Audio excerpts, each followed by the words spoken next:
has been a long winter, spring, and summer.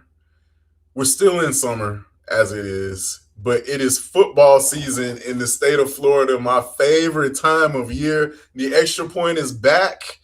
I am joined with my team, my compadres, my comrades, Eddie Quinkers Jr., Andrew Jupe. I am Mark Adams, and this is the extra point. Man, it has been a quite eventful offseason, as it always is. Football season is not really season. It's not really a season. It's more of a way of life now, especially if you live in the South, as we do. Um, a lot of things I would like to say just have man, there's so much that happens in the offseason, especially at all levels. I think we've had uh, quite a bit of grumblings from the Seminole faithful. Rattler faithful is pretty excited. Got Coach Gray ready to take the helm. It's going to be a good. From my opinion, it's going to be a good slate of games for both the colleges. I'm interested to see if man, I don't know what the over under is on Norvell getting to the magic 8 or 9 wins. But man, the gauntlet is set up. It's pretty stacked. I do like the fact that he's got quite a bit of talent accumulated. But this could be really eventful for the Noles and also for the Rattlers too. I think FAMU really has a great way to make a splash with the OBC for their opening. But man, football time in the state of Florida, no place I'd rather be. Yeah, absolutely, man. There's no better way, in my opinion, to start the entire football season than good old high school football action. And yeah, it's an exciting time here in the North Florida area. To an extent, yes, Florida State, a lot of expectation for them to kind of get things going and turn things around. FAMU in a new direction with Coach Gray. And yeah, I'm excited to see how those two do as well. But also excited for a lot of these local schools in this area that have a lot going for them. New changes, new coaches, and just a whole new look.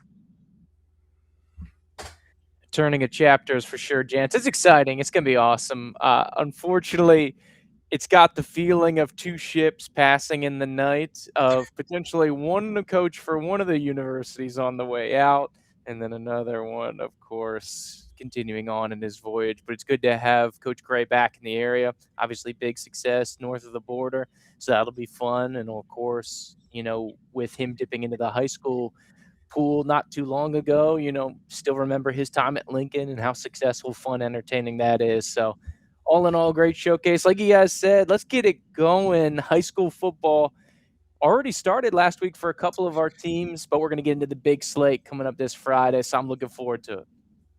Yeah, man. I think that one of those sneaky week 0 games, there's a couple of them that counted, especially for Osceola and Franklin County, respectively. So a couple of teams sitting at 1-0 already. So just you can't really sleep, man. It's just going to be a wild ride going all the way into December. Who's going to make it to the villages? We will find out. There's a lot definitely at stake. We got some brand new guys at the helms of quite a few schools. Happy trails to Coach Scott Cleese at Wakulla, now under the direction of a brand new head coach down there in Crawfordville. So we'll get a chance to preview the new look War Eagles. Man, the offensive line is still a monster. Always got to deal with the big boys up front down there in Crawfordville. Coach Fish takes over at Gaston County. And then we got a bunch of other new fresh faces. The revival of Monroe football. Welcome back, Bobcats, to the fold, as it were. Man, and then also Graceville really cranking up out there in Jackson County. So, man, we got some programs that have breathed some life into their football players. And so we're going to be looking forward to quite a bit. Man, some unfortunate news out of Monticello, man. It always is, man. We live in some economic times, y'all. I don't if the gas prices are high and everything that's happening. I don't know if you watch the news. I try not to watch the news, but man, it just affects everybody. And unfortunately, Jefferson County Tigers will not be fielding a football team this year And there's quite a few teams there. Well, I use that word loosely, but there's a few teams around the state, along with Booker High School. Booker High School will also not be fielding a football team this year. Just really weird economic times in some areas that have just hit those communities hard. It's not normal for us to not see the Tigers take the field in some shape or form, but man, I hope that the Tigers get a chance to rebound in the near coming future. It's just been a weird. There's always something weird that happens in the off season. Just unfortunately, happening over there to our friends out in Monticello. So our best wishes to Coach Bright. He really put his foot in that program last season, and the Tigers really were on an uptick. Had a chance to watch them play in their FIT game. They really had a strong showing, so it's tough to see a playoff team not exist. So that really is an unfortunate scenario. But we'll try to get some more information on that later about the details. But there's just a lot, man, that has happened in the off season. One of the critical things we talked about college ranks and everything. So if you're watching, we are one less, and that has really struck home for us. Is my business partner and good friend, Coach Cofield, passed away earlier in the summer, and for what we represent as an organization, he completely embodied. He was high school football, not just here in the Tallahassee area and across the Big Bend, but also in the state of Florida. Coach Cofield had connections everywhere. Really began his career at Rickards High School, had an amazing run at FAMU High as the offensive coordinator, and really left his fingerprints all over football here in the area. There's so many ways to describe Johnny Cofield, but the best way to do it is just to talk to other local football players, both current and former. Everybody's got a story about Coach Cofield, and he was a library of information. So much about him was just the embodiment of what it meant to play football, be a part of a program, coach football, and then represent the community to the best of your ability. And needless to say, he will be sorely missed. His family, and so much of his football family, we had a chance to wish him well and attend his homegoing service earlier, and it was just an outpouring of just love and affection from so many people who he meant a lot to. And so for us, we're feeling a little bit empty, but we know that somewhere on the other side, he is cracking jokes. And really, for us, we try to, the best way I can think of to honor someone's memory is to do the things that they did in the way that they will want them done. And so we here at 4 Quarters and 4QSports will definitely keep the extra point rolling. And so it's not really more of a thing. And I really struggled with it, trying to figure out what is the best way to honor someone's memory. So this entire season will be dedicated to him. We'll be splicing in clips going all the way back to our ESPN radio days, our WTAL days, where we first started on the Countdown, which was the name of our show as it evolved over the years. So it was really a beautiful story that was told, and I am glad to have been a part of it. And I know you gentlemen have been as well. Yeah. It's definitely it hits hard. When I first began with 4 Quarters Online, not many people know this. Long story short, the first streaming that we did together, Coach Cofield and I, like going live on the air, just like I want to say the first maybe 10 seconds or so, I froze. I completely just shut down all of a sudden. Didn't know what to do or whatever. And, he simply just took up his headsets, and gave me just a word of advice saying, you got this, you're a pro, just do your thing, be yourself. You got it, you're good. And after that, it was just smooth sailing from here on out with you guys, gentlemen. And Cofield, to me, the passion that he had for this what we do. He always spoke highly of every single program in this city and surrounding area, no matter what. And he is an example of what it is for, someone to just love not just the game, but the people, the kids, the young lives he has inspired and has had an impact on. And I'm gonna miss that. I'm gonna miss our conversations with him and everything like that. So yeah, best thing I can do moving forward with you gentlemen is, the things that he kept doing that we all did together, keep that rolling and stuff.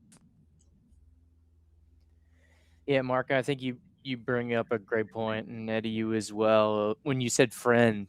And I think anybody that had basically more than one interaction with Coach would probably classify him as a friend. He just loved life, just had an immense joy about him that he brought to every single situation. To Eddie's point, he's a builder, he's a supporter, but he's also got that coach in him, right? And I think that bled into every area of his life.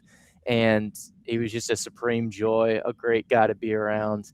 And he just had a supreme joy that, to me, I can still hear him laugh sometimes, guys. We would be in between takes of the show or cutting it up or pregame or anything, and he just loved to laugh, man. He loved to have fun.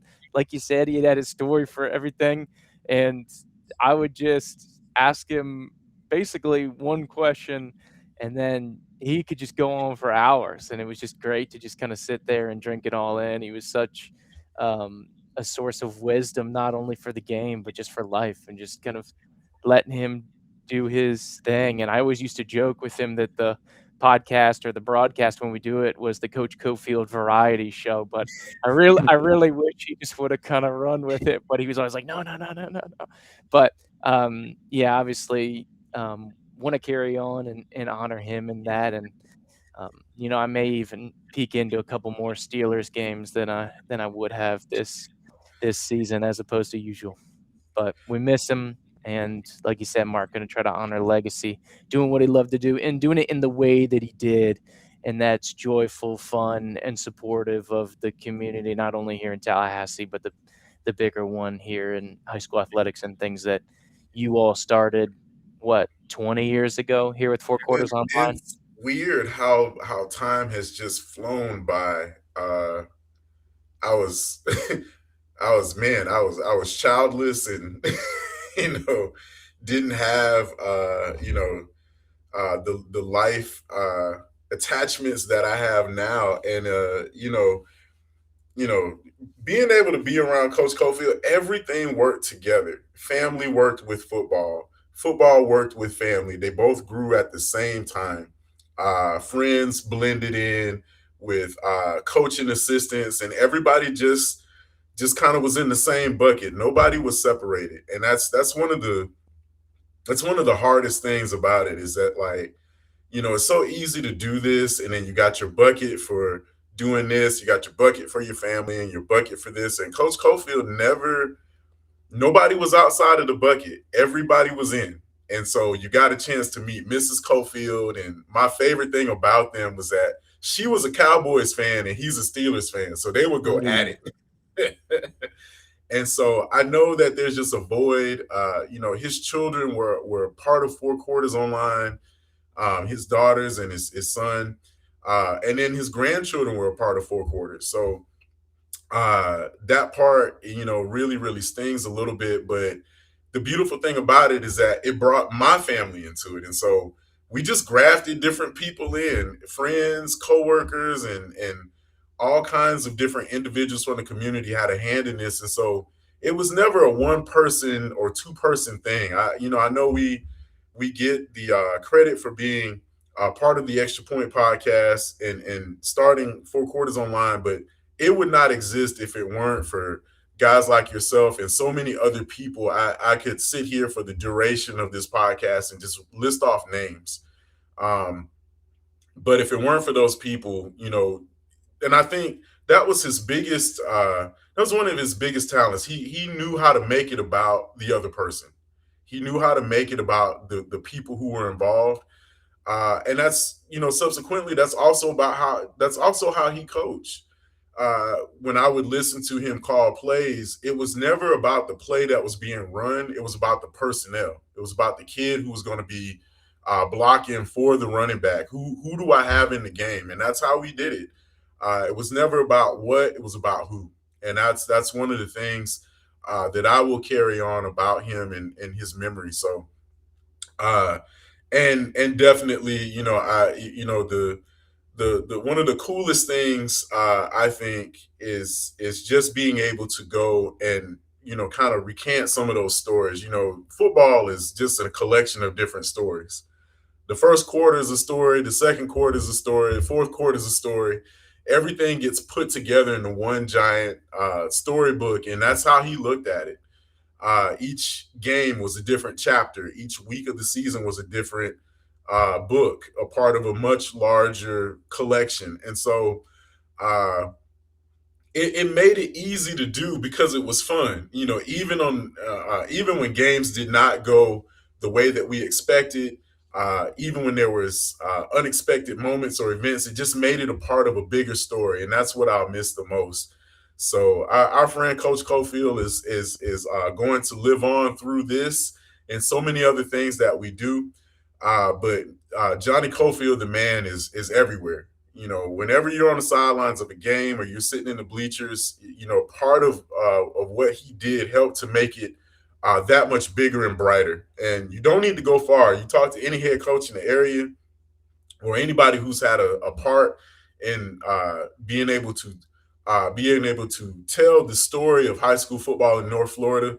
You can't tell it without mentioning Johnny Cofield, and that's the thing that I will always carry and try to remember. So, lots more memories to be shared as we run through the Extra Point podcast this season. So, we encourage everybody, if you got a Cofield story, leave it down in the comments. We'd love to hear from you.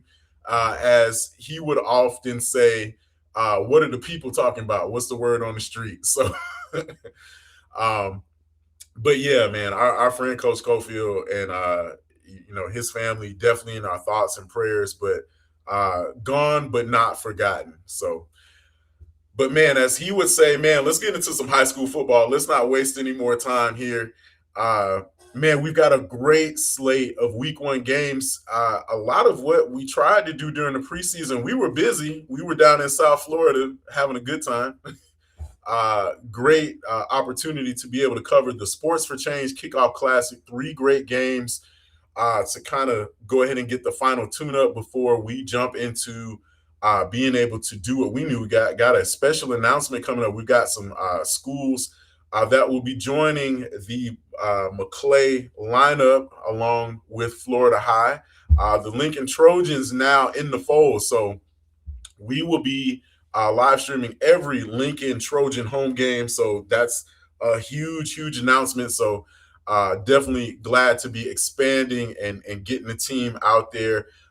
We've also got some great games over in Southwood with the Florida High Seminoles. We've got 3 home games slated for them, as it were. So your home for high school football is still right here at 4QSports and 4 Quarters Online. So definitely looking forward to being able to at least get some great football over there going. So we've got quite a bit on slate, and of course the playoffs on deck. But we've got week number 1. Unfortunately, the preseason kind of got washed out. Mother Nature was not playing around here in the capital city in the North Florida area. Yeah. So while we were doing our thing down there in West Palm Beach, we were trying to get as many score updates as we could, and of course, I had to go into some, resources of my own, and found out that there were like 2 to 3, 4 multiple games just being like just canceled, like left and right. So, but again, Mark, I know we talked about it. You mentioned how it was also a good thing that the risk of injury, was at an all-time low that week. Thank goodness for a lot of these schools. So now everybody gets to start week 1 of the regular season, and for others, week 2, on a safe bet. So yeah.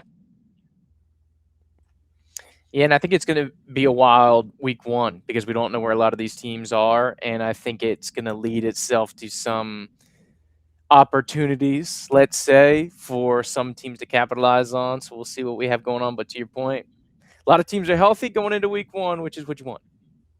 Absolutely. I think, man, the anticipation is going to be at an all-time high.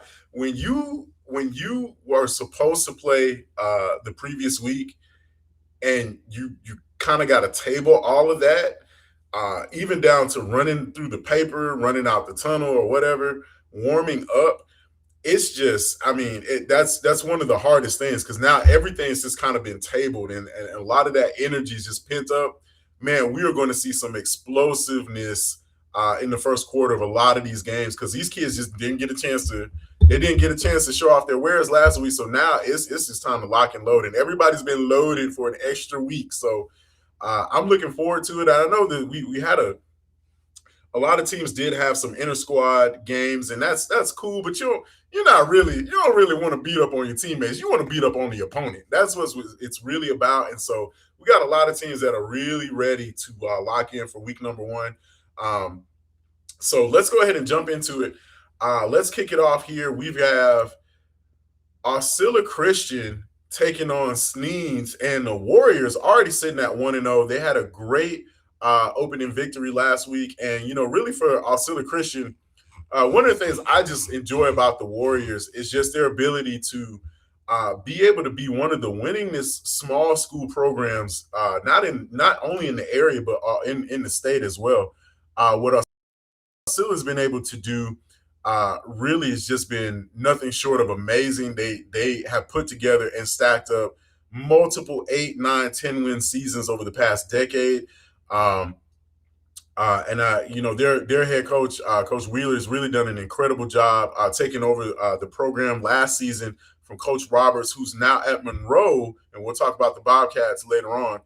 But they had a great win to open up the season over Branford, 12-7 last week. Now they get the Pirates at home out there in the woods, and really, if you really want to watch a good football game and be in a and the environment is small, but it don't matter. It's one of the best places to see a football game is at Osceola Christian. I don't care. I get it. I know it's not Gene Cox. I know it's not some of the larger venues, but man, if you ever get a chance to catch a great football game, head on out there to Osceola Christian. You will not be disappointed.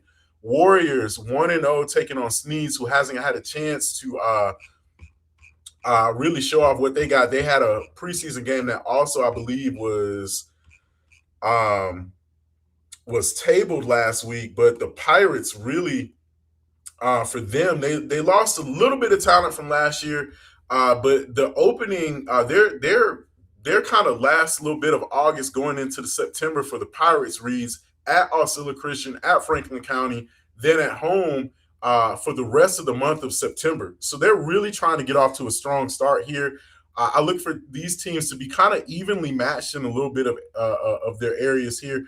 For Sneeds, a lot of what the Pirates will do, in my opinion, will be try to get a good jump offensively. For Osceola Christian, their weapons really are going to exist in what their skill players are going to do. So it'll be a lot of – I look for them to really have a good, strong passing attack, as the Warriors are known for. They've been known to spread the ball out a little bit, put some ripples in the offense to be able to move the football. So defensively, the Pirates really need to kind of lock in. And again, Osceola Christian has what I call a 12th man. They have a great home environment in which to play in. And so I look for the crowd to be involved a little bit, as Osceola Christian is now rapidly becoming a tough place to play for opponents. So I look for Osceola Christian really to have an edge there. But don't sleep on Sneeze. The Pirates also known for being able to be stout defensively. So this is kind of going to be a little bit of a game of peekaboo here to see what you got as both teams are kind of coming out of the gate here in week number one. Yeah, absolutely, Mark. To add to your point as well, for Sneeds, they're making their debut as now members of the SSAA. They however, they're in a different portion of it as opposed to Osceola Christian. Osceola Christian is in the open 11-man's division. Sneeds is a part of the brand new established Apalachicola Valley Conference, with 3 other schools. More on them later, and they're in the Atlantic League division. But still, both are in the same association, and this will help whichever team wins count towards their record, especially when, looking at the end of the season rankings, strength of schedule, points, and stuff like that. So this is a very important game, in my opinion, I think, for both teams, especially Sneads making their debut as SSAA members. So you want to keep an eye on Sneads, senior running back Treshawn Davis. Got some size on him. He can move, but he's a big kid to try and bring down. A little bit on the bigger side. Defensively, keep an eye on senior defensive end / linebacker Jordan Garcia for the Pirates. Auxiliary Christian, man, you're just gonna be one to scan the field all over because they have playmakers. Just kind of, it's just one of those things where I really like how they hide their playmakers. You really won't know who's gonna be getting the ball. But they they definitely are known for spreading the ball around a little bit. I do like a lot of what they have. I keep an eye on Cooper Wiles, senior quarterback. He's going to be manning that offense. So just some things on how to watch that game. But it's going to be a great one to open up week 1, a early test for both teams. Auxiliary Christian at home against Sneads. Let's keep it rolling as we jump into NFC, taking on Franklin County, and the winningest coach in Seahawk history, Coach John Cooper, and the Seahawks coming into the capital city to take on Kes McCorvey and his bunch over on the north side of town. But the Eagles definitely have a lot to prove. Their season, they were right there on the edge. This was almost a playoff team if it weren't for a few points. And I mean hundreds of a point in that system. I think that left a little bit of a bitter taste in the Eagles' mouths, used to not being a playoff team. They had an opportunity to be in the Invitational. And Coach McCorvey, and I don't blame him, I think he was more so an all or none guy. If we're going to be in, we're going to be in. Otherwise, I don't want to be playing for second place. I want the real deal. So I know that's going to add some fuel to the fire. But, man, the Seahawks this is going to be a really interesting matchup because Franklin County's really got a lot on the ball right now. This team has been galvanized. They're already out to 1-0 this year.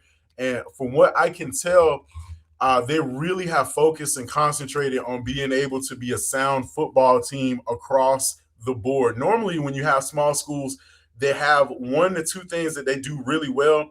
This ain't the case with Franklin County. Franklin County they have made it their business to be excellent in all phases of the game. Offensively, defensively, and special teams. They can burn you in quite a few ways, but this will be a nice road environment. NFC really looking to get I would say this is going to be one of those kind of tests that you have where you really want to set the tone for the season. And this will be an early test that NFC will be looking to get out in front of. They've got quite a bit of senior leadership on this team. Nick Jerry, one of the notable names, Arias Burt, another one of those senior playmakers, along with quite a few others, Demarion Francis, James Butler. These guys got something to prove for NFC. They want to get the Eagles program back into playoff contention. And so if you want to find out early if you're going to be a playoff team, week number 1 is the best way to start. And NFC is looking to do that. As Franklin County is already sitting at 1-0, the Seahawks really are going to present some mismatch for the Eagles. But for NFC, it's going to be more so about how to contain what Franklin County's already been putting together. Sadiq Jones, one of those playmakers for the Seahawks, he's off to a great start, but the senior wide receiver and running back can kind of be all over the field for the Seahawks offense. He can burn you from the running back position. He can also play in the slot. He's just a good, versatile player. Also putting in some time at safety there. They've got Raylan Wood at strong safety, and then quite a few other senior playmakers. But the Seahawks a little on the younger side as they graduated a few guys last year, but still not without those critical playmakers. To me, this matchup is going to come down to trench work. It's going to be trench warfare. I'm very interested to see what's going to happen between the offensive and defensive fronts. Those 2 units are definitely going to set the tone because if you don't have the ability to protect your quarterback, you cannot get the ball in the hands of your playmakers. And both teams will be trying to, I would say, put up some points early to try and pull away and set the tone for the game. NFC at home, another great environment, but Franklin County, no stranger to being on the road. So this will be an interesting little test for both teams to start the season.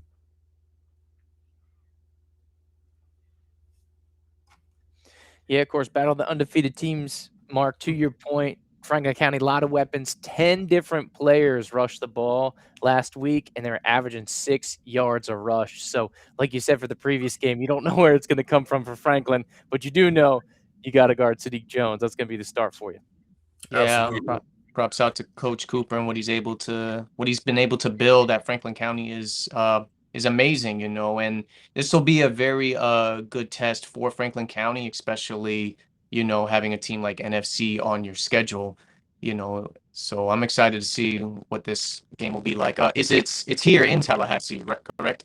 Yeah, NFC is at home off of Meridian Road. Great, another great environment. But man, all you got to do is look for the super large television tower. You'll be right there. Yep. So a great opening week 1 matchup, NFC hosting Franklin County. I'm looking forward to that one on Friday night. Another big one. Yes, I'm excited This for one this just one right here. This is the Wakulla Warriors Eagles, Gadsden County Jaguars. The past 2 years, this game was played as the last game of the season, and it was exciting. Now they're continuing the matchup. It's still going, but it's going to be first game of the season. And, first-year head coach already made his debut back in spring and now gets ready for the regular season. Coach Derek Allen, former War Eagle himself, coming back to his stomping grounds with a brand new look. This team is going to be very different. A lot of weapons, not to mention the offensive line. They had a special around here locally on the combined, massive weight of their power, truly. But make no mistake, though, the Gadsden County Jaguars now ready to be a postseason team. A handful of players, coming back from last season where, it started out a bit rough for them, but they found a way to finish strong, including a win against Wakulla, and before that, a win against Florida High. Technically speaking, you would say they would have been the district champions last year, but that right there was last season due to the stuff that was going on. But now both teams looking to start off fresh, and in my opinion, there's no better way to do so than a matchup like this. And I could expect a very packed house over there at J.D. Jones Stadium. Gadsden County is going to bring their Jaguar faithful, and the Wakulla War Eagles, of course, new head coach, a handful of players that are back, including a few maybe new additions to the team. I'm excited to see what Coach Allen's War Eagles will be like, after an outstanding career that Coach Cleese was able to do for Wakulla for the longest, So we'll see how this matchup, goes down on Friday night over there in Crawfordville. Yeah, for Wakulla, they've I mean the offensive line. I know they've gotten quite a bit of buzz. I've seen the little social media. I know Jupy pointed that out just the other day. Just where the size of these guys, I think their offensive line is averaging like what 6'5", 6'4", and the total weight is like what 1,400. So basically, you're gonna have to move a bus and a half in order to get anything going against the War Eagles front. This is going to be one of the more interesting things because Gadsden County has a chip on their shoulders. Coach Fish definitely has those guys. I mean, even talking with them at media day, he's like, man, I got to figure out a way to contain these dudes. They are just bursting at the seams, chomping at the bit. So I look for a very physical Jaguar team to come into J.D. Jones Stadium. But, man, this offensive front, if they're anything remotely close to being as advertised, man, Gadsden County is going to, man, they're going to, man, look for a crease or something because you're not getting past that brick wall. Yeah, it kind of reminds me of that scene from the Odyssey of the Giants.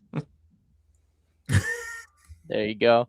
Yeah, to your point, Mark, I think Gaston County's pissed and they're going to get after it. I think from a standpoint, like you said, Coach Fish is looking for a release valve. Plus, the preseason game last week got canceled because all you saw a lot of negative energy around Gaston County from the outside, not from the inside, right? When people would talk about Gaston County. And I think they have something to prove this year. To your point, they're going to come get it. Both these teams, new look, new head coaches, excited for the fresh faces we'll see out there. And that should be an interesting journey for us. I'm looking forward to it. So yeah, great game headed our great slate of games headed our way. But yeah, an interesting test for both teams. Wakulla and Gaston County both under new leadership, so this is going to be a nice one. Let's run it back just a little bit. Bozeman, Taylor County, man. Coach Maddox came over from Mosley to take over the Bucks, and man, does he have that program kind of galvanized? They've had an excellent summer. Spoke to him at media day. I think the excitement out in Northwest Bay County is going to be at an all-time high with him taking over the Bucks program. For Bozeman, this will be a nice test for them. Fortunately for them, they get the Bulldogs at home, but Taylor County crossing time zones going into Central Standard Time to take on Bozeman will be a nice test for them. But the Bulldogs, man, what a season and what a past couple of years it has been for the Bulldogs, for them to have put together the kind of run that they've had. They were undefeated for a good point up until they ran into a Chiefland buzzsaw last year, but only 2 losses in both winnable games for them until they got to the playoffs. And for Taylor County, I look at them to pick up where they left off. They return a lot of different talent across both sides of the football. But for the Bulldogs, it starts up front. They've got a particular nice unit on the defensive front as well. For them, I think it really is going to start with their all everything senior quarterback slash playmaker Jabez Glanton. He's going to be running the point under center, and that offensive unit definitely has a chance to get going. They are hard to stop and hard to contain. They do the little things well. They block well. They seem to have a great kind of synergy on their offensive side, and I look for them to really get going quite early. If they can jump up by a pair of touchdowns early, man, it's going to be all smoke and dust. So for the Bozeman defense, it's going to be how do you contain these guys, because they got playmakers and plenty of speed for the Bulldogs. Also, and I can't call the young man's name, but their offensive unit really led by their center, one of their senior centers, and I'll have his name up in just a second. But really for Taylor County, it's gonna be how do you get Glanton going early for them, and I think it's senior guard Tegan Kaysen is going to be one of those main protectors there for Taylor County. And I really like what they do offensively, but defensively they are just as stout. Missing a couple of guys from that last year's squad, but from what I know about Taylor County, they're going to have plenty of those younger guys got in a lot of reps over the summer. They were busy. They got after it this summer. They really went on tour, as it were, showing off their wares. And, for Bozeman, it can be tough, but I know Coach Maddox will have his team ready to go. So another interesting matchup there. I really like this one. I do think that there's a universe where Taylor County really, and we'll talk about districts and everything later, but there's a universe where I believe these teams might be able to meet again, maybe playoff time, because I think they're in the same. No, they're in different classifications. So my fault. We'll go over districts later and classifications, because everything has been switched up once again by the powers that be down in Gainesville. Yeah.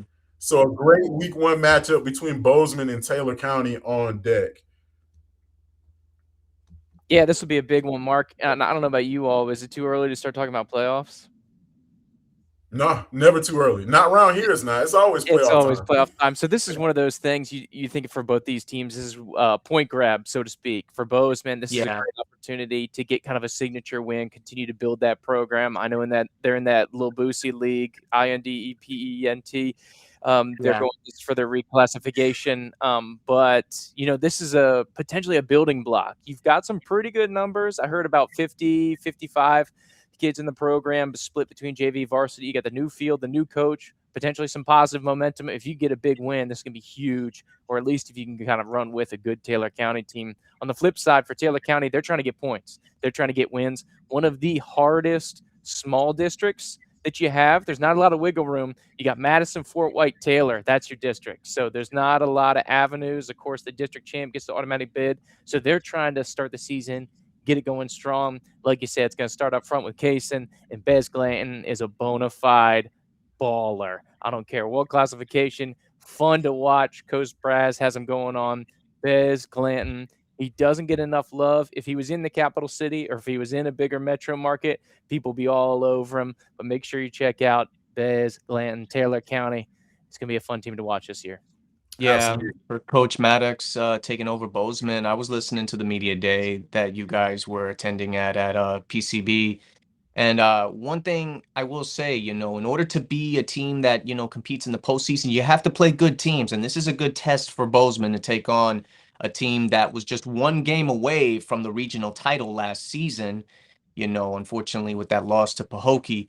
But yeah, I'm excited for this matchup, for both teams. And yeah, for Coach Braswell in his third year. So this is, really one of those hallmark things where you can tell he's built that program from the ground up. So man, setting the tone in week number 1. So we're gonna keep it rolling here. Let's go ahead and jump into another matchup. We got another big one on deck: Columbia Yes. and Bowles. Yes, the Tigers and the Bulldogs. These are two teams that know how to put up some points. We saw that last season in the postseason. Columbia and their big playoff win against Rickards, and of course Bulls against Florida High when they dropped about 51. So these are teams high scoring offenses. I think both defenses are going to really have a big test this week. But this game for the Columbia Tigers, instead of it being in Lake City, where I think they would have had just a little bit of an advantage, they have to go a little bit up north and head to the Jacksonville area to take on Bulls. So I think that's going to be a pretty tough challenge for them. That environment over there is a very tough to play in as well. Bulls having a handful of players come back from last season's playoff run. And also, in addition to like the new changes that were made, of course, by the FHSAA, the brand new Opens division, which I know we'll talk about later on in the show. Bulls is definitely a team that wants to be a part of that conversation at the end of the season. So to beat a team like Columbia would be a big opportunity, especially that Columbia is still a higher classification at 4A and you're at 2A. So big opportunity right here for the Bulldogs to be in that early conversation. And then again, for Columbia, same could be said as well. It's a big opportunity to get a signature win against a highly recognized program like Bulls, who, we've seen throughout the years make quite a few state playoff runs, even make it to the state championship games. So an exciting matchup right here, but I expect it to be high scoring, but then again, I don't know. Both defenses might, step up and keep it low scoring.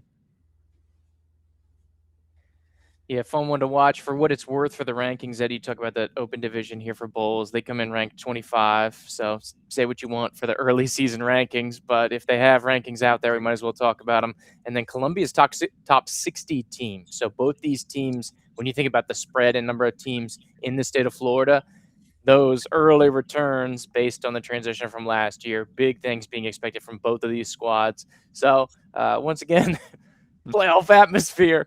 I don't know. I can't say must win. I try not to be too hyperbolic, guys, but Yeah, this will be a good one. Once again, get those points, baby. Just get the points. Get scoop the them in. points. It's like the pot of poker. Anytime you can get a good hand, you want to collect as many chips as possible because you never know when you're going to have to go all in later on the season. Yeah, absolutely. I was going to say the same thing. Points, man. If anything, we have learned the lesson. coaches, fans, all of us who watch, we know how important those points are. So yeah, that's why it's always playoff time. I don't know that there's ever going to be a breakdown into where that won't be a major critical factor, because you hate going into October knowing that you need so many points, and now it becomes crunch time. Nah, we're getting them all now in week number 1. So a great matchup with Columbia hitting the road, going down I-10 into Duval. But that brings up another great matchup coming up where now we've got Mosley taking on Choctaw. Man, this is going to be a huge test for the Dolphins. Choctaw was the team to beat out in the Panhandle last year. For the Indians, looking at the way that their schedule shapes up this year, I had a chance to take a peek. It's really going to come down to looking at how this particular team, and just trying to get their schedule pulled up here. For Choctaw, a lot of where they don't really leave the Panhandle too much, but they do have quite a bit of heavy hitters just waiting on the browser to kick in the gear. There we go. All right, so a couple of teams out of Alabama will be on their schedule. We've got Auburn coming down to take on the Indians at home. Of course, you got Niceville, Milton, Fort Walton Beach, a couple of staples in there. They finish out at Thompson, another school from across state lines. This is going to be an interesting kind of matchup, because for Choctaw, that was just, man, an incredible run last year. A game away from a state championship berth, from what I believe would have been almost like in the past 30 years for them. Unfortunately, they fell to American Heritage at home. But man, previewing this game against Mosley, there's a lot to prove there. But man, you look at some of the seniors that graduated last year, and it was a few of them, but they still returned quite a bit of talent from out there. When you look at Choctaw, Ryan Burks, the big tight end, middle linebacker, will definitely be a force for the Dolphins to deal with. Strong safety, Dante Whitby is also another guy you got to keep your eyes on. I look for Choctaw to be defensively. Some of the same guys will still be there. So defensively, that a good chunk of that defense is coming back. What and who they are offensively, there might be some new ripples in there for Choctaw. But for Mosley, man, Sammy Chisholm, this kid is going to be getting the ball early and often. 1,000-yard rusher, nearly broke 1,500. And I have to go back and check my stats from last year, but man, it's going to be going through him. You know that this kid is a 3-year starter for the Dolphins. Just an absolute explosive running back. He can house it from anywhere. And I look for Mosley just to be feeding the big guy up front. It's going to be their offensive line versus Choctaw's defensive front. That's going to be the real battle in this game. Also for Mosley, don't sleep on the quarterback. They definitely got a kid who can spin it. Forgive me, I'm going to do my best with the last name, but Holsonbake, JP Holsonbake, senior quarterback, going to be spinning it for the Dolphins this year. And my thing with Coach Whitten is that it's never really about one guy. He'll find a way to get the tight end involved. He'll find a way to get the receiving and the passing game involved. He knows he's got a good running back. Who else is going to be getting this ball? I look for quite a few guys to be jumping in on this offensive attack. And, this is one of those where I just like to sit back and watch. I'm going to wait and see what Coach Whitten is going to dial up here for the Dolphins, because it's never going to be, I can go in with my own game plan and think what I'm going to see from Mosley, but Coach Whitten always likes to keep those tricks up his sleeves. You really don't know. And so it could be a strong ground attack that gets the job done, but when you've got an experienced quarterback, and they've got a lot of junior talent on this team for Mosley. So I look for some young guys and some new playmakers to kind of step up and fill in those gaps for them. But, Mosley at home is something different, and they've been able to prove that, knocking off Niceville a couple of times, being able to establish themselves. I think they had the one hiccup against Bay last year, a little rivalry matchup. But, for Mosley, this is a team that's got a lot to prove in their district, and they got a lot to prove going into building off of a great playoff run last year. So I look for Mosley to want to set the tone early and often. They've got a great nucleus of playmakers to kind of build around. So, man, keep an eye on Sammy Chisholm, though. That kid is going to be special. Yeah, I hear you, Mark. Exciting matchup for Mosley right here. I think one of the best teams coming out of the Panama City area with something to prove. And Choctaw, this will be a good test, like you said, if for their defense. You have a high level scoring offense versus last season's defense that didn't let you get much. Tough to find the balance right there to see how this game will go. So I'm excited to hear what the outcome will be from this matchup between two potential playoff teams, and of course, get the points if you can. Yeah, I wouldn't be surprised if this is a low-scoring game as well. I wouldn't be surprised. Yeah, big time matchup. I think it go either way. I don't know how to put a pin in this one where this can be super low scoring, where it's gonna be super high scoring. I don't think it matters. I think it's gonna be big time. I love how they get after this week one. Let's go. This is two programs, no fear, very successful. They want a matchup that's going to prepare them, both these teams with deep postseason aspirations. I think Mosley's got a little bit of an edge because when you think about the recent history within the last 15 years or so, this is a matchup that's been dominated by Choctaw. I think in the last 7 matchups, Choctaw's won 6 of the 7. So Mosley maybe a little extra edge, but this is probably, when you talk about deep panhandle, probably game of the week in the deep panhandle. Yeah, definitely. Looking forward to this one. Coach Whitten looking to set the tone early for the Dolphins as they kick off week number 1 at home in Panama City. Another big one for the Noles out there in Southwood, Florida High taking on Navarre.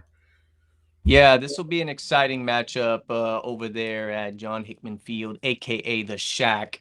Last season, Florida High definitely, was one of challenges. This team had a lot of close games, whether it was wins or loss, but also had to battle its fair share of injuries a lot last season, and that took a toll on this team, especially when it came into the postseason time. We saw how they were. They got that win against Baldwin, but then the following week, it was tough in that matchup with Bowles. So a lot of those players, however, some of them are now back, fully recovered, healthy. We did not have no week preseason kickoff week due to the storms and stuff. So everybody gets to start week 1 healthy, for Coach Hickman and the Florida High Seminoles, looking to get back into the postseason at the end of the year. And this is a good one, taking on Navarre, another team just over there in the Panhandle who we don't see around here that often. So I'm excited that we're going to see, this Florida High team in action with a handful of talented players being looked at by several schools as well, especially the receiving core. Excited that we get to be a part of this game as well. So catch us out there in Southwood this Friday. Yeah, I don't think we'll have them match up exclusively one-on-one, but the high-profile Bubba Brown back in town for Florida High. And then also on the flip side, watch out for the Wake Forest commit coming in from oh, no, sorry, wrong school. Just kidding. Don't talk about that. But yeah, Bubba Brown's legit. Watch out for him. Florida High going to try to defend the home front there. Start at the season strong. This is sneaky.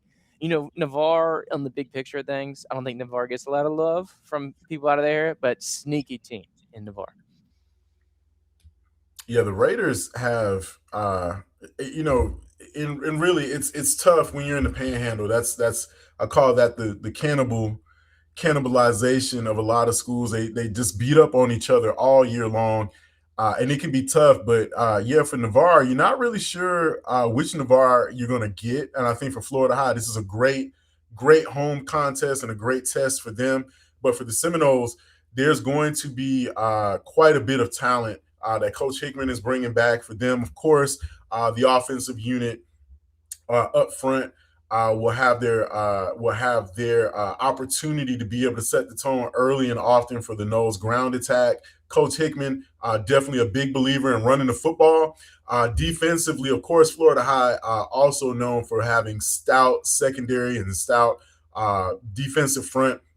So I look for Florida High to really take the home field advantage here and have the edge in this game.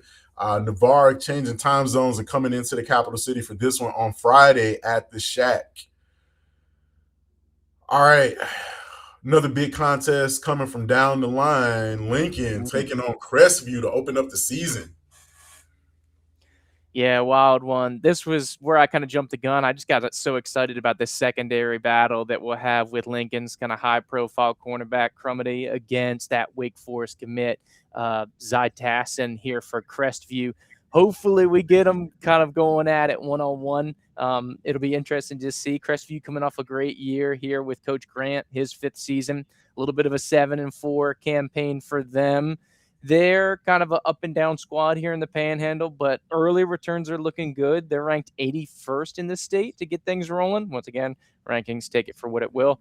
In the past, handful, decade, this was a district game, but it is not this year. So not a district contest. Of course, it was a game I think they last played in 2019, and it was a game that Lincoln lost to Crestview. So something to keep an eye on. Not that any of those players were, I think, kind of locked into the Crestview Lincoln dynamic at that time. Probably most of them, 4th, 5th grade. So Yeah. get it, guys. I don't know. We're getting old. But yeah, over on the Lincoln side, some players to watch. I'm interested to see what the new offense looks like. And so, of course, that's going to start with Thomas Hutchinson, the quarterback. We didn't get the peek behind the curtain in the preseason like we wanted. They've got a special teams ace that may be one of the best special teams players we've seen in a minute. Look out for Baron Burris. He's getting a lot of love. And I hear he's got 65-yard range in him, gang. And so I think he's going to be one of the highest profile, most prolific special teams player we've probably seen in about a decade. I think the last one that kind of hit the radar as strong as he will was kind of Leon's Jack Brooks right around. Brooks, shout out. Yeah, right around the end of the 2010s, I think. I want to say around 17 was kind of his heyday. Of course, also you got to watch out for the wide receiver, Jacobs. He's going to be dynamic. You'll know the defense is going to be good for Lincoln. It's going to be a power-packed contest. And they got to take the show on the road here going out into Central Time. But this, once again, is going to have a playoff feel to it. 2 teams. This one, we didn't know about the last one, Mark, but I got a pretty good feeling we're going to get some points in this matchup. Oh, yeah, absolutely.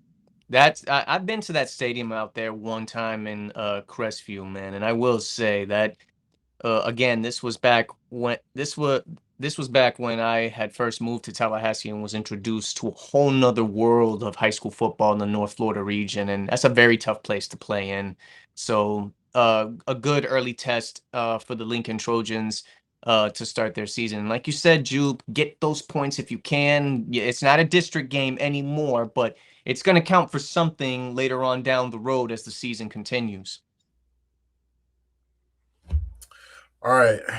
So with that, we're going to head into probably definitely game of the week, but yeah, I would say it's also got some game of the decade kind of implications, man. Anytime these 2 teams link up, I have seen it where the tickets have been bought, like literally there's a line being formed outside of Gene Cox as early as 4:00. This year's edition, man, Jupe, I'm gonna let you break it down and dive into it. But man, I've heard rumors. I think Eddie, you were saying there's a rumor going around that tickets might be sold out by, or at least the GoFan online tickets might be sold out by as early as this afternoon or today. It's either by today or even before Friday. I kid you not. That's how intense that this game is. Because last season's meeting was a movie, if you saw the highlights from last year. And this year alone. Plus, the rivalry of these two is going in an interesting direction.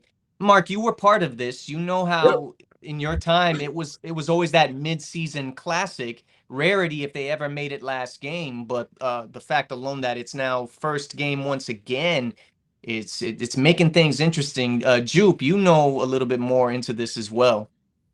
Yeah, selfishly, this is my favorite rivalry, and I'm talking about top to bottom. I'm talking about high school. I'm talking about any sport you want, but especially here in football. It's been a minute since the gene was packed to the gills, but it's got some serious potential. There's a lot of hype down on this side of town about both of these squads, what they have bringing in. To your point, Eddie, absolute thriller last year, 41-34 classic, had everything that you could want. Other opportunities for more success here later on. I think the big matchup is going to be, and a lot of eyes are going to be on the Godby receiver against that Rickards secondary. Of course, you got your boy Jamarin Simmons, the Clemson commit. He's going up Waffle against House. a very talented secondary. You've got Davion Crumedy, the Vanderbilt commit in the secondary. You've got T-Walk, the UCF commit in the secondary. And you've got who I like to call Big Produce, Jeremy Mango, also going to be in the charge there. So it's going to be tough to see. Landon Dougherty's going to be throwing it around. We know what he brings to the table as a dual threat guy. So watch out for him on the sneak out there. Hands down game of the week. It may be, and of course, there's no way for us to verify this at all ever accurately. It may be the most attended game in North Florida. And I'm talking about anything Ocala North. Looking at the slate, seeing it here, but this is the biggest, baddest rivalry we have in town here in Tallahassee, any sport, especially football. And it's been pretty even over the last 15-ish years. Yeah. Godby's won 14 of those 24 matchups. This used to be a district game, to your point, Eddie, but now it is a non-district contest, but it's still going to loom large, and there's no bigger bragging rights in the city than the Godby Rick game. And don't sleep on it. Rickards has won 7 straight in this matchup. Very rarely do we have such a run of sustained winning in this series. And I'm sure Godby's chomping at the bit to break the streak, gang. I'm absolutely juiced for this game. I know the energy is going to be loud, and I think, Eddie, you're going to hear some of the sounds from Gene Cox down there in Southwood when you're out there calling the Florida High Navarre game. Oh, I won't be surprised, man, if we hear like roars of eruption on both sides of that stadium. And like you said, Jupe, it's been a minute. Not even from my time when I was a student have I ever seen images or so of Gene Cox so full to capacity that you will have people have no choice but to stand along the fences, or they even bring in additional bleachers, which they have done in the past for select few games. I don't know if they're going to do that for this game. They haven't really said anything yet. I mean, I think they should. You have a few handful in the fairgrounds that you can borrow because, yes, tickets are going to be sold out instantly on GoFan, and you're going to have even more people show up to see if they can get like one of those last-minute tickets at the gate, which I doubt that's going to be a possibility. So, yeah, to your point, yeah, I won't be surprised if we hear an even bigger roaring crowd from the shack over there on Friday night. This is an exciting matchup. And again, second year in a row that they're doing first game of the season, which I makes love the it. summer now interesting because now the off season, when you're coming back for your summer workouts and two-a-days, you're prepping up for that epic big first game of the season. I love it. This game is so personal for me. As a Godby alum, having played in this game, man,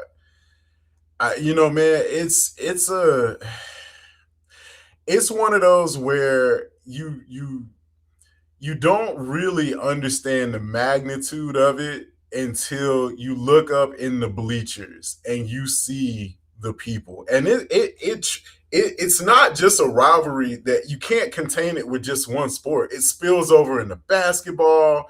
Like this, Jude, this is one of your favorite rivalries. I mean, honestly, I would say 4 quarters online is kind of built on this rivalry with Coach Cofield being a Rickards alum, me being a Godby alum. We will always go at it about our respective schools. Um, Man, last year was an absolute like movie. I mean, cinematic masterpiece.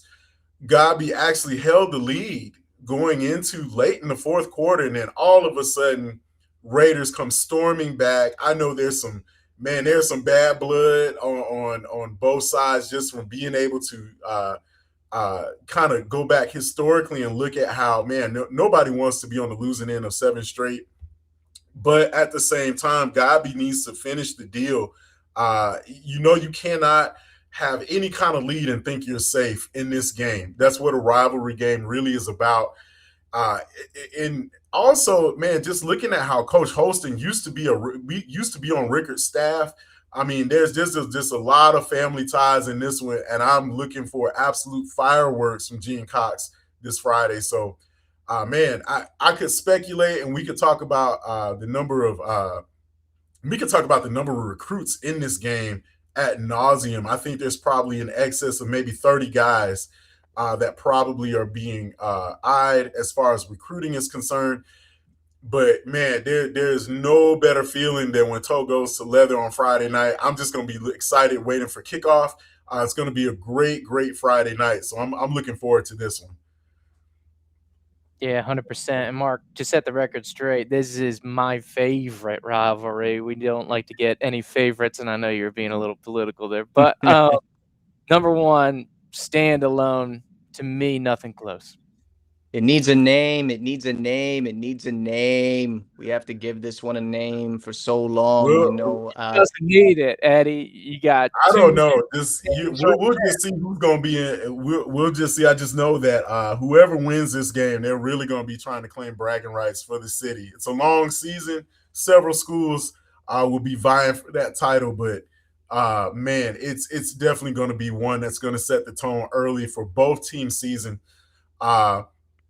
You really look at how both teams are built for the playoffs. Godby especially. Rickards got a lot of young talent, but man, there's going to be speed all over the place. So just keep your eyes on this one if you can and do not blink. Let's get into the rest of the slate. Arnold taking on Freeport. Marlins are at home to open up the season. Bay hitting the road, taking on Dothan, Alabama. Bluntstown Bluntstown also hitting the road. They'll be taking on Artrition out also in Alabama. Some other matchups. Charles hosting Impact Christian Academy over on the north side. Chipley on the road against Liberty County. The Bulldogs looking to open up their home slate with a tough matchup against the Chipley Tigers. Cottondale at home against North Bay Haven Academy. FAMU DRS, the Baby Rattlers hitting the road, taking on ACA. Graceville also hitting the road, going on down I-10 to take on Central.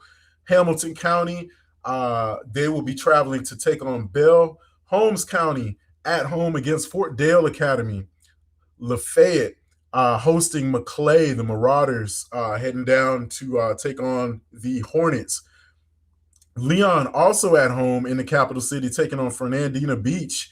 Madison County at home against Lecanto. Mariana taking on Tate. They'll be hitting the road, heading out west. North Bay Haven, I think we just talked about North Bay Haven taking on Cottondale. There's Port St. Joe. They'll be taking on Destin on the beach.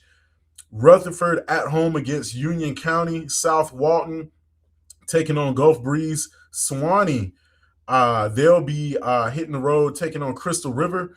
Vernon also on the road, taking on Dixie County. Walton, they will be taking on West Florida Tech. Wewa-Hitchcock against Petula Charter out of Georgia. And Monroe, the Bobcats, going to wait one more week before the return of Bobcat football, and that will do it for the week number 1 slate. Eddie, man, we got so much of a shakeup with the SSAA and these open divisions. Talk to me just a little bit about some of these smaller schools that are getting out. We got so much of our 1A rural has been obliterated, And a lot of those schools have migrated into the SSAA. Take a couple of minutes and just run that down for us. Well, for those who don't know, of course, the second biggest association, in my opinion, here in Florida is the Sunshine State Athletic Association, SSAA. Now, we do have a handful of teams that used to be in Rule that are now a part of it. For instance, Franklin County, Liberty County, Cottondale, and Sneads have band together to form their little conference, the Apalachicola Valley Conference, which exists inside the SSAA. But those teams are part of one of the only established divisions, which is the Atlantic League Division.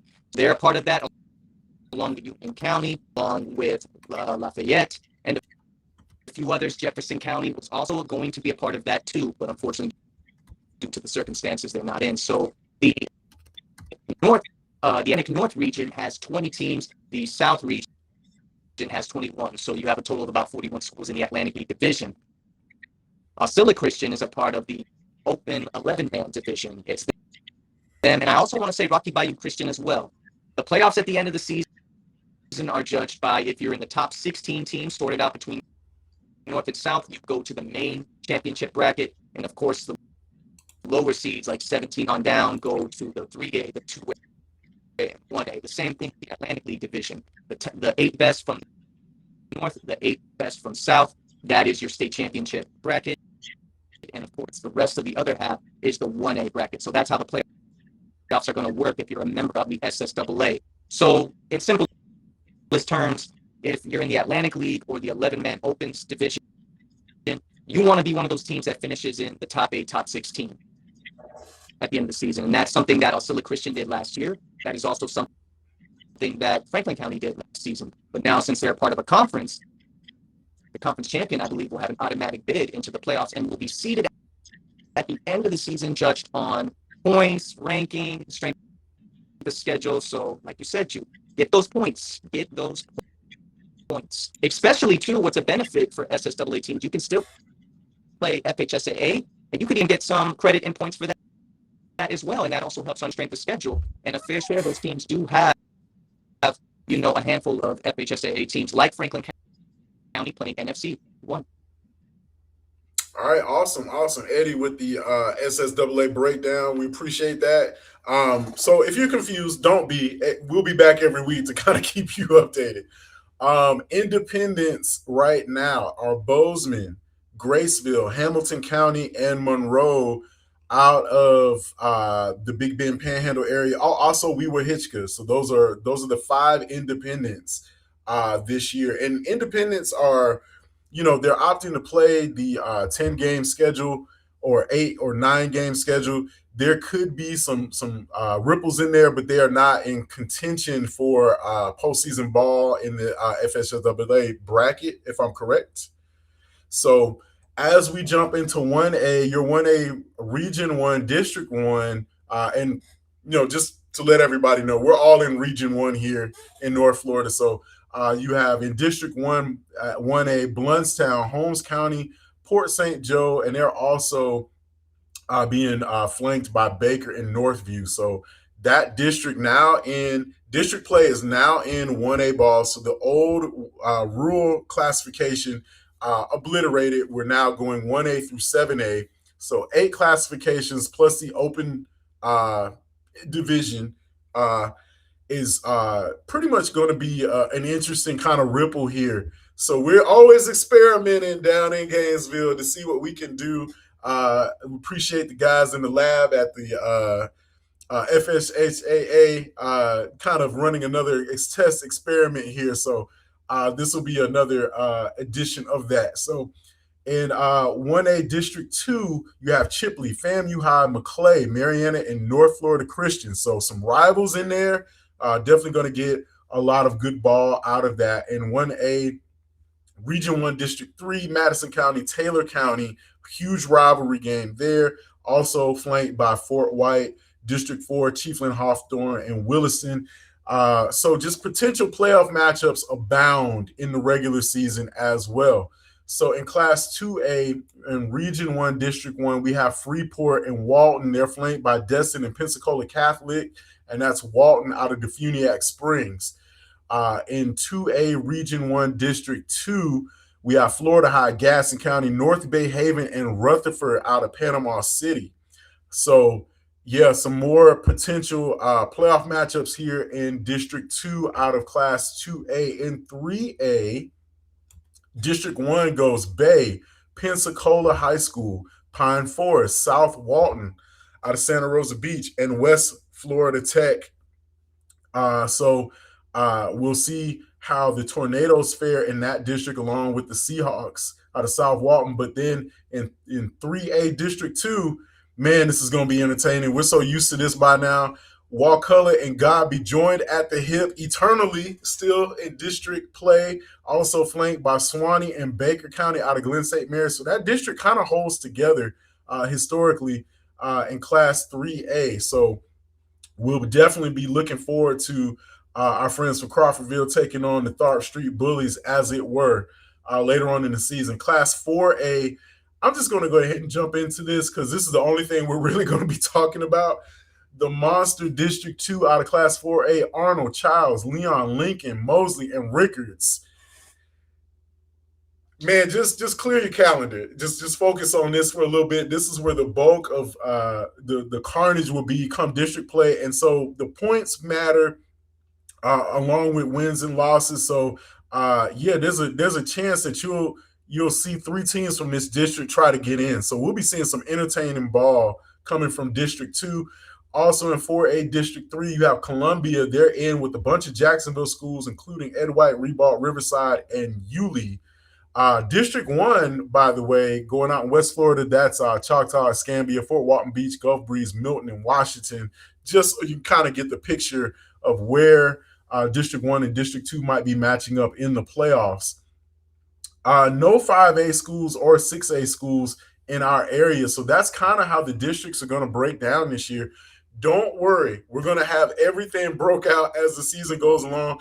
We're going to be letting you know who's got probably the best opportunity to be a playoff team. There's going to be so much football being played, but this has been week number 1 of the first edition of the Extra Point of the 2026 season. So we want to wish everybody a great week number 1. Go out, catch a football game, whether it's at Gene Cox for the monster rivalry between Godby and Rickards, or if you want to head down the road and catch a great contest between Osceola and Sneeze. No bad football will be played in week number 1. We've seen to that.